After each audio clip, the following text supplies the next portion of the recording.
Hi, welcome to Sunil Maths tutorial, Linear Algebra, class number 4. In this video, again we will learn a necessary and sufficient condition for W to be a subspace. Let us see the statement. V of F be a vector space, W is subset or equivalent to V. The necessary and sufficient condition for W to be a subspace of V is A, B belongs to F, alpha, beta belongs to W implies A alpha plus B beta belongs to W. Given that V of F is a vector space, given that V of F be a vector space and W is subset or equivalent to V, we have to prove that W is a subspace of V. W is a subspace of V. W is a subspace of V. Implies and implied by W satisfies the condition. W satisfies the condition. W satisfies the condition. A, B belongs to F. Alpha, beta belongs to W implies A alpha plus B beta belongs to W. A, B belongs to F. Alpha, beta belongs to W implies A alpha plus B beta belongs to W. This is also a necessary and sufficient condition for a set to be a subspace. Let us take the first part. Suppose W is a subspace of V. W is a subspace of V. By the definition of subspace, then W is itself a vector space. Is itself a vector space over capital F with respect to same operations in V. With respect to same operations in V. Observe that W is a subspace of V. It means W is itself a vector space over capital F with respect to same operations in V. Right. W is itself a vector space over capital F. That is, W with respect to plus is an abelian group. Is an abelian group. And W satisfies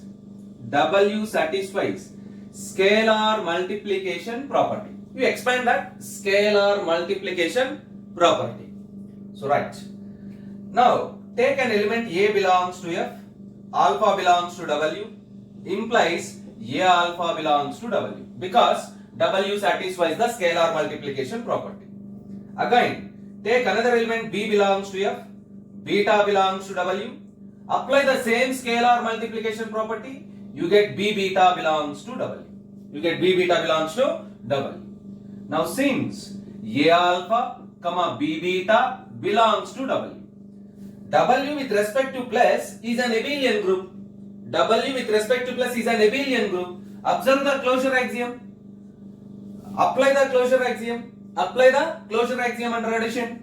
A alpha plus B beta belongs to W, which is the required condition. That is the required condition. Therefore, A, B belongs to capital F, alpha, beta belongs to W implies A alpha plus B beta belongs to W. Observe that now. We take W is a subspace of V. We prove that W satisfies the required condition. So the process is very simple and easy. You observe that W is a subspace.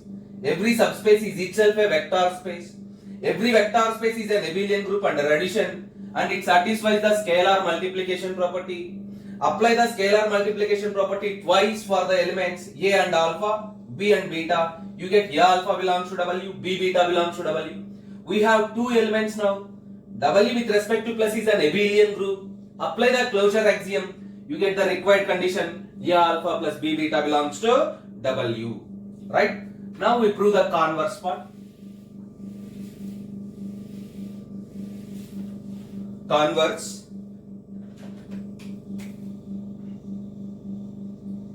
Suppose W satisfies the condition. Suppose W satisfies the condition. W satisfies the condition. W satisfies the condition. A comma B belongs to W implies A comma B belongs to F, alpha comma beta belongs to W implies A alpha plus B beta belongs to W. Let it be equation number 1. Let it be equation number 1. Our aim is to show that we have to prove that W is a subspace of V. We prove that W is a subspace of V. W is a subspace of V. Yes. The converse part is again very simplest part because we use the previous theorem here. By the definition of where F is a field contains at least two elements 0, 1. So automatically it contains -1. So write, put A is equals to 1, B is equals to -1. Put A is equals to 1, B is equals to -1 in equation 1. We get, observe that, A is equals to 1, B is equals to -1 in equation 1. We get alpha comma beta belongs to W implies A1, B -1. Alpha minus beta belongs to W. Equation number 2. Just put B is equals to 0 in equation 1. Put B is equals to 0 in equation 1. We get A belongs to F, alpha belongs to W implies, observe that, put B is equals to 0. The second term becomes 0. You get A alpha belongs to W. Equation 3. Now you observe that by previous theorem, equation 2 and equation 3 are the necessary and sufficient conditions for a set to be a subspace.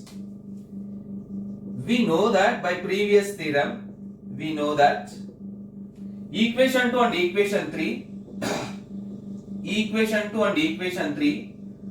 are necessary and sufficient conditions for W to be a subspace. By using previous theorem.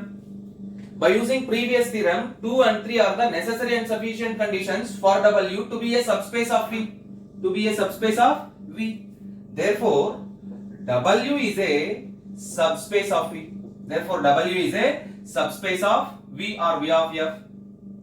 Hence, we conclude that. Hence, W is a subspace of V. Implies and implied by W satisfies the condition.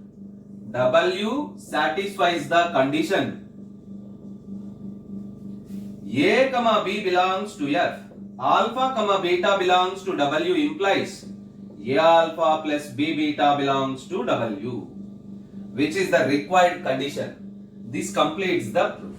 Hence proved. So observe that. Again, this theorem also very important theorem.